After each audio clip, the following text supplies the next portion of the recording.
Hillary Clinton says the key to restoring our economy is to just increase taxes and expand government spending programs that have contributed to near anemic growth over the past 8 years under President Obama's leadership.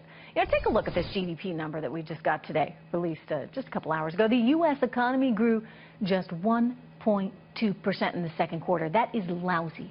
That is horrible. It is so much less than anybody anticipated, and it is well below the original estimate of 2.6%. So how would Clinton's far-left economic agenda actually affect our economy?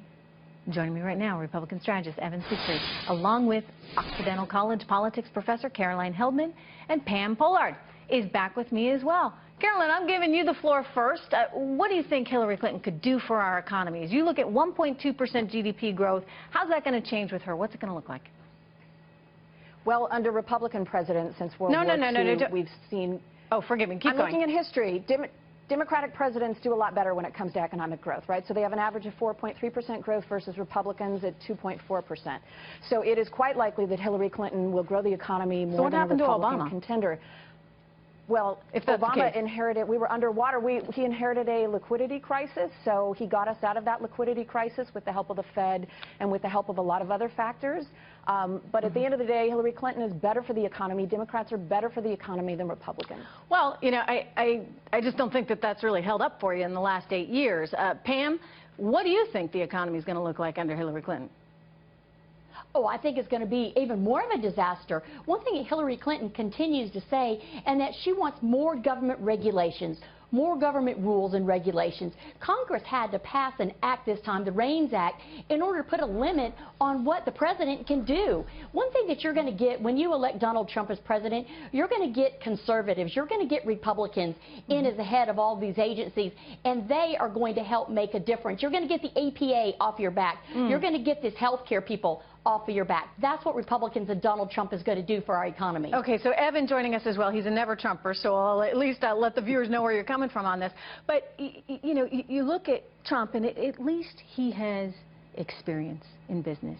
He knows what it's like to have to deal with all the regulation. He knows what it's like to have to meet a payroll. Hillary Clinton, on the other hand, is just part of this big bureaucratic government system that thinks government can fix everything. And even though I know you don't like Trump, can you not just agree, Evan, that big government is not the solution to our economic woes? Oh, it's never been the solution. The more government there is, the more problems.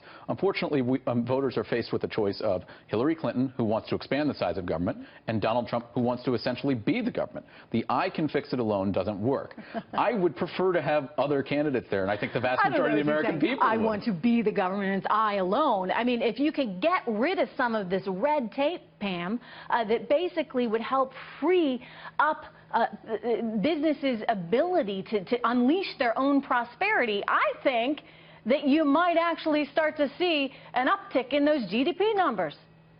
What Donald Trump is talking about, he wants to be a leader. He wants to be the leader. No one knows, everyone knows that, especially in business, there's no I in the word team.